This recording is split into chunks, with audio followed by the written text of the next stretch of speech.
যে মানুষ কখন শপথ গ্রহণ করে, মানুষ কখন কসম খায়, যখন যার গুরুত্ব বুঝাতে চায় তখন তার শপথ করা হয় যে এটাই চূড়ান্ত, এটাই সঠিক, এটাই সত্য।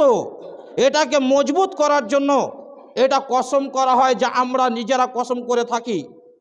তবে আল্লাহ সুবহানাহু ওয়া তাআলা, রাসূল সাল্লাল্লাহু আলাইহি ওয়াসাল্লাম বলেছেন, মান হালাফা বিগাইরিল্লাহি ফাকাদ আশরাক। কেউ যদি কসম করে, আল্লাহর নাম বাদ দিয়ে অন্যের কারো নামে কসম করে, তাহলে সেটা হবে শিরক। তাহলে কেউ যদি কসম করে, তাহলে একমাত্র আল্লাহ সুবহানাহু ওয়া তাআলার নামে কসম করতে হবে, অন্য কারো নামে কসম করা আমাদের জন্য হবে শিরক। তবে আল্লাহ সুবহানাহু ওয়া তাআলা তিনি যার ইচ্ছা করবেন তার কসম করতে পারেন, তার ব্যক্তিগত ব্যাপার। কিন্তু আমাদেরকে সেটা বলা হয়নি, আমাদেরকে একমাত্র আল্লাহ সুবহানাহু ওয়া তাআলা কসম করতে হবে। কসম করার পরে আল্লাহ বলেছেন, কদ আফলাহা মান যাক্কাহা। সেই ব্যক্তি সফল কাম হবে যে তার আত্মাকে পরিশুদ্ধ করলো, আত্মাকে পরিষ্কার পরিচ্ছন্ন করলো, আত্মাকে পবিত্র করলো, আত্মাকে অনন্তকর করলো। এই ব্যক্তি সফল কাম হবে। ওয়াকদ খাবা মান দাসসাহা।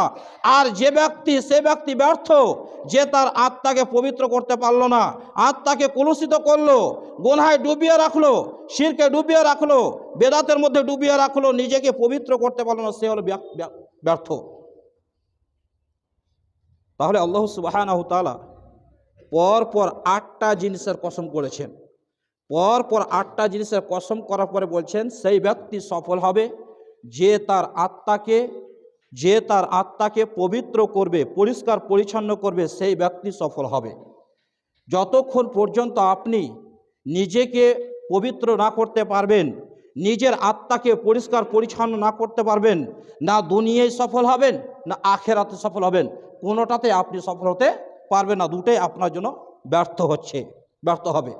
অতএব আজ আমরা বিশ্বে মুসলিম আজ যে লাঞ্ছিত হচ্ছি, অপমানিত হচ্ছি, এর দায় হচ্ছে একটা আমরা, যে আমরা নিজেদের আত্মাকে, নিজেদেরকে পরিষ্কার পরিচ্ছন্ন পবিত্র করতে না পারার কারণে আজ আমাদের ওপরে জুলুম নির্যাতন চলে আসছে একটার পর একটা গজব। শুধু এটা আজকের ইতিহাস না, এটা পূর্বেকার একটা ইতিহাস, এটা আপনি স্মরণ করুন। মুসা আলাইহিস সালাম যখন ফেরাউনের দরবারে গেলেন, জাদুঘরের সাথে মোকাবিলা শুরু হলো। জাদুকর যখন জাদু করলো, তারা জাদুতে সাপ তৈরি করলো, দিয়ে সেই সাপ ছবল তুলে রেখেছে। এমন সময় সবাই ভয় পেয়ে গেছে। মুসা সাল্লামকে আল্লাহ ওহী করলেন, মুসাকে বললেন, তোমার হাতে যে লাঠি সেটা তুমি ছেড়ে দাও। মুসা সাল্লাম ছেড়ে দিলেন। আর ছেড়ে দেওয়াতে লাঠি একটা অজগরে পরিণত হলো। সেই সকল জাদুগুলোকে, যারা যে জাদু করেছিল, যে সাপ তৈরি করেছিল, এই লাঠি, মুসা সাল্লামের লাঠি অজগর পরিণত হওয়ার পরে সেই সাপগুলোকে গ্রাস করলো, খেয়ে নিল।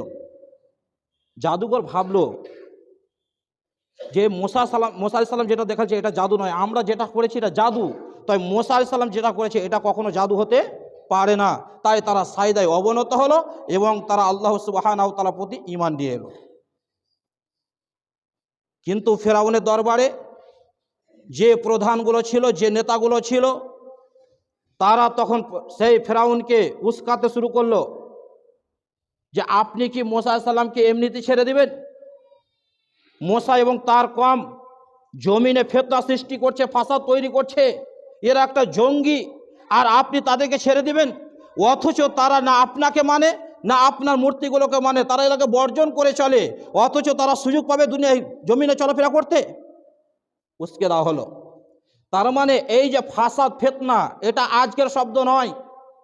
সেই সময় তারাও ফেরাউনের কাছে বলেছিল যে মুসা আলাইহিস সালাম জমিনে ফিতনা সৃষ্টি করছে, ফাসাদ সৃষ্টি করছে, এরা একটা জঙ্গি তকমা লাগানো হয়েছিল মুসা আলাইহিস সালামের প্রতি, যে এরা জমিনে বিপর্যয় সৃষ্টি করছে, অশান্তি সৃষ্টি করছে। ফেরাউনকে বলা হচ্ছে যে আপনি কি ছেড়ে দিবেন তাদেরকে? যারা জমিনে ফিতনা সৃষ্টি করছে, বিপর্যয় ফাসাদ সৃষ্টি করছে, আপনি তাদেরকে ছেড়ে দিবেন?